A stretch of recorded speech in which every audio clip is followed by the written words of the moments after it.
Hi, and welcome to the Business Spotlight series. I'm Martin Bailey, and joining us today is Shaz Shah, co-founder and director of Harry Spector Limited. Welcome, Shaz, and thank you for taking the time to join me today. How are you? I am fine, thank you very much. Thank you for inviting me for this. It's our pleasure, and absolutely our pleasure. So, look, why don't you start us off, Shaz, by telling us a bit about who you are and what you do? So it's a big question. Well, I'll try to answer it quickly. So we started our business in 2012. So we manufacture high quality premium chocolates while employing autistic people in our factory. Wow. Okay. And in our business. Right. Okay. And what inspired you to do all that? So we have a son, me and my wife. He's autistic. And when we came here back in 2006, got settled and started jobs. I was working in Samsung as a senior digital design engineer. After a few years, we got stressed about the situation that we had, and which was that what our son will do once he grows up, once he's 25, 30 years. So we looked up some statistics and found out that 65% of the people are desperate to work, who are autistic, who wants to work, cannot find work. And the employment rate at that time was only 15% of the autistic people were in jobs. So that got us a bit worried, and we wanted to do something for not for our son Ash, but also other people like him. And that was the whole reason why we started our business. Well, I think that's absolutely fantastic, and hats off to you, Shaz. I mean, that's just brilliant to hear. And I mean, obviously, autism brings its own challenges, clearly. But what's been your biggest learnings as an employer, bringing autistic people into your workforce? I think for us, because we mainly deal with neurodiverse people, and the learning, which is a message that I want to give to other people, is that autistic people, they are a wonderful workforce. They are very loyal people. They are very dedicated. They love to work. They do not shirk any duties. So, for example, if they do not have work, they will come directly to you, say, I don't have anything to do. What should I do? But neurotypical people, if they have nothing to do, they would go on their phone, start playing with it, go online. So we are very fortunate, and this is our 10-year experience talking that other businesses should also look at this untapped potential of hiring autistic people. Okay. And is there any specific processes or anything that you need to bring into your business to enable that to happen? So the way we work is that we do not advertise any job as such. So anybody coming to us who is autistic, they come through work experience. So we have relationship with local special education needs and colleges, and we get placements every year, 50s, 60s placements. And through that work experience process, we assess them and we see what are they good at.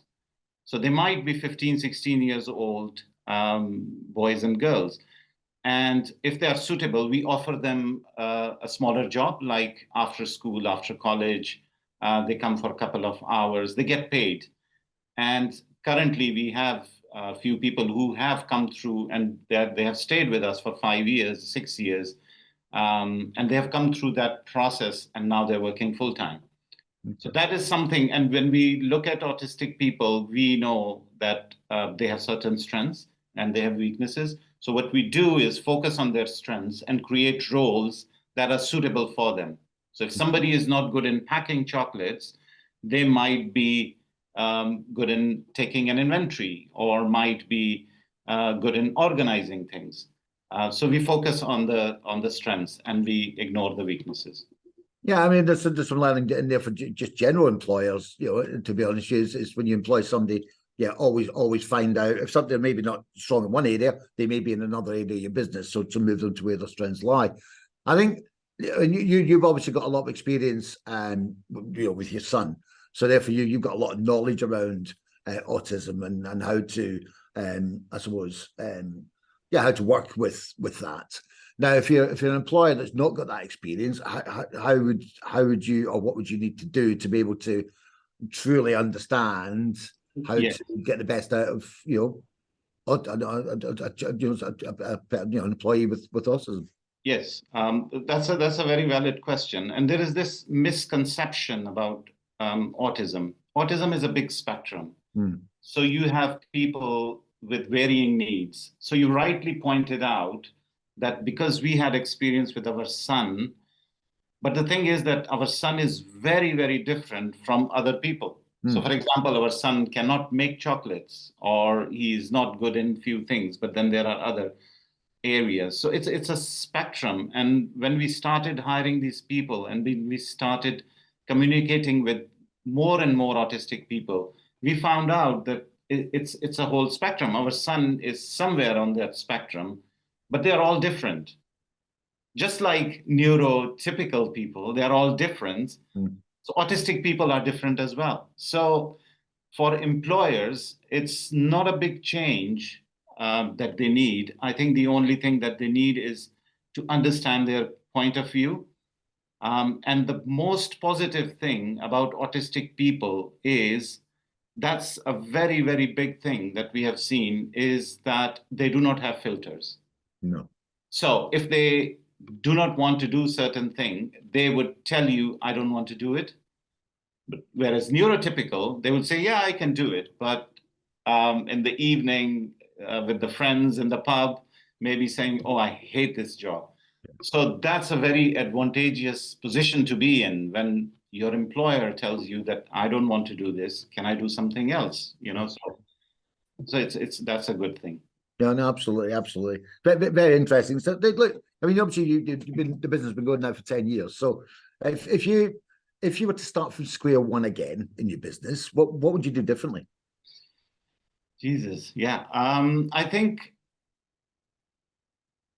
if you rewind the clock, I would say I'll stay away from consultants and Okay. agencies, Yeah. such as Elaborate on that. marketing agencies, Yeah.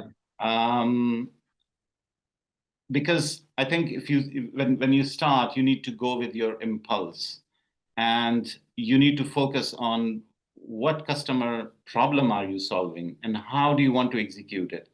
Because most of the consultants who start working with you, they have no clue how to run a business. Yeah. Okay. And with the marketing agencies or other agencies, they have got tens or 20s or 30s of clients, depending on the size of the agency.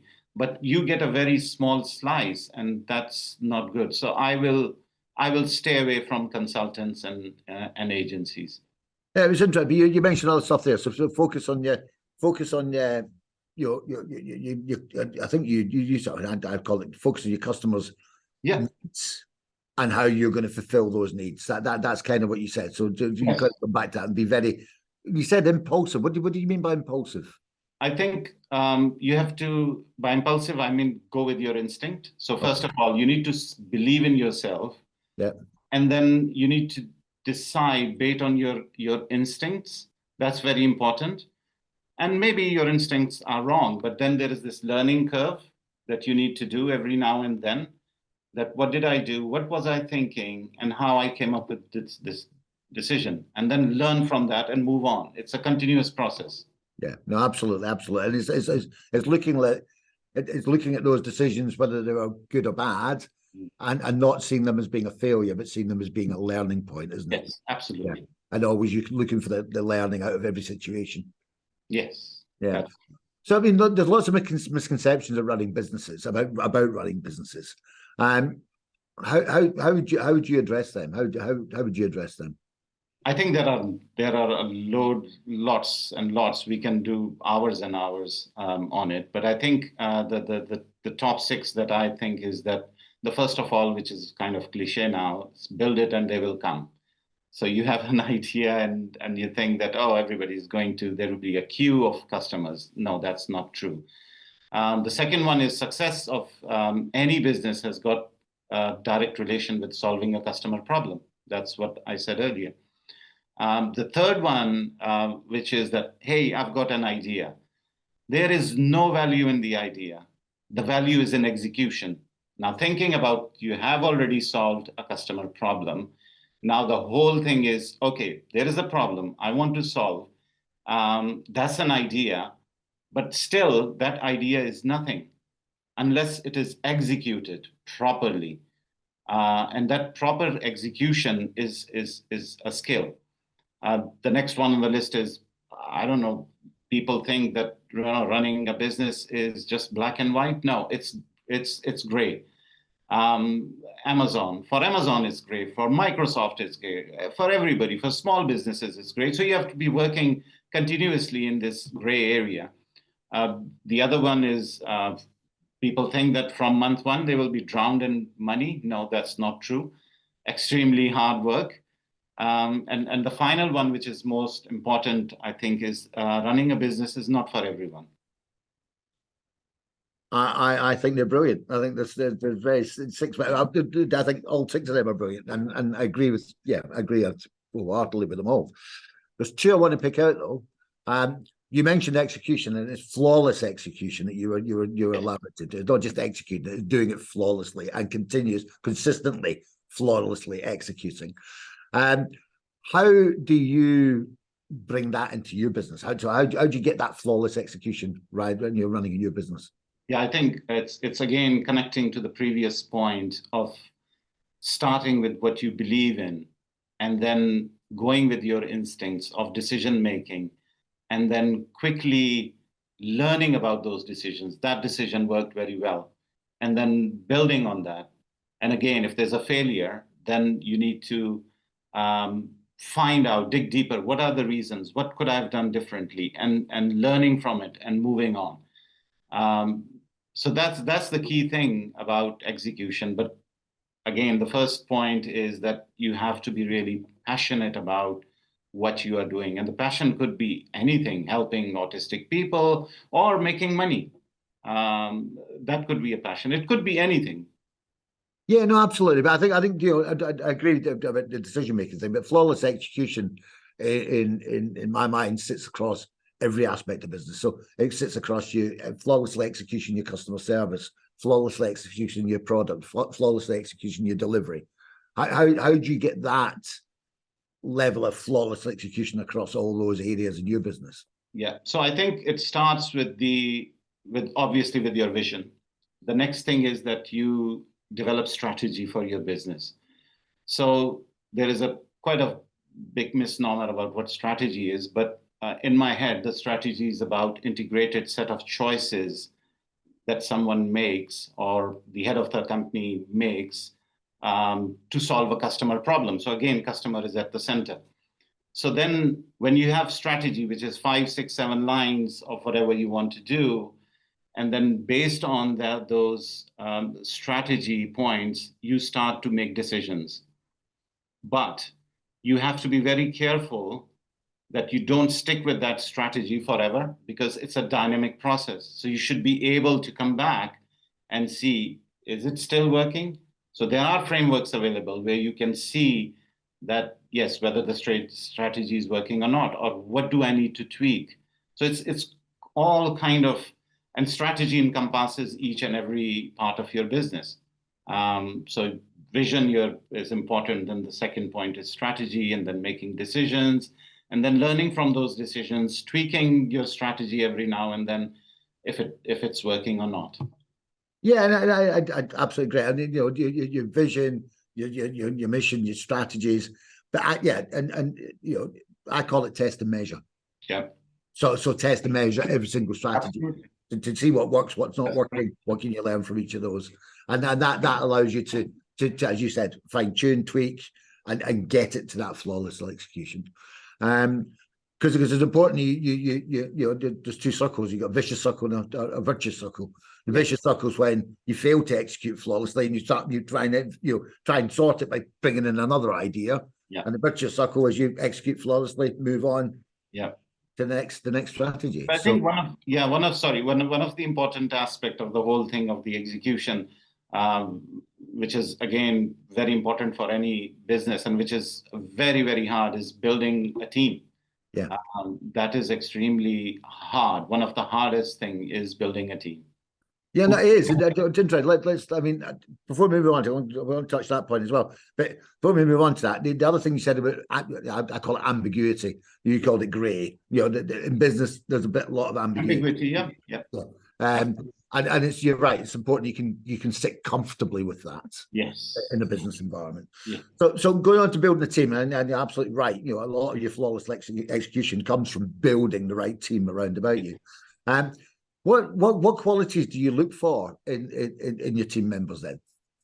I think the first thing is loyalty. If they are passionate about working with you. So for example, just half an hour ago, I was having a telephone interview with a potential candidate for digital acquisition manager. Yeah. And she was very passionate about this thing and about the whole thing. And what I discovered was that she has a son, 6 years old, who is autistic. So the passion was talking very loudly. So I think to instill that passion into your team and getting people who believes in what you are doing is extremely important.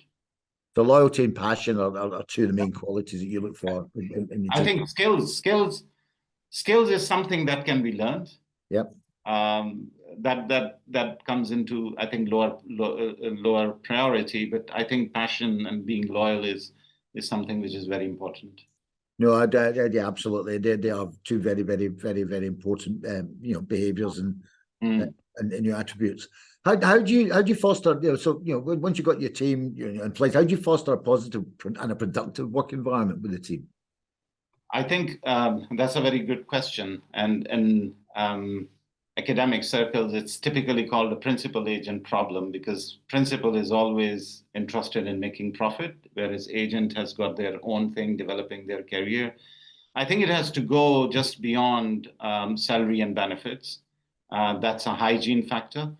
So in terms of growing your business, I think from time to time, you need to help them grow their career because they want to grow their career. And you wouldn't want to stop them from growing their career. So you need to help them, train them. And every now and then, just saying well done is a very good thing. Not many managers or owners do that. Being empathetic, trying to understand their point of view or what they are going through. So these are some of the things which brings in a positive and productive environment. Also giving them goals and targets and helping them achieve those goals and targets. That's the main criteria of building a positive and productive environment.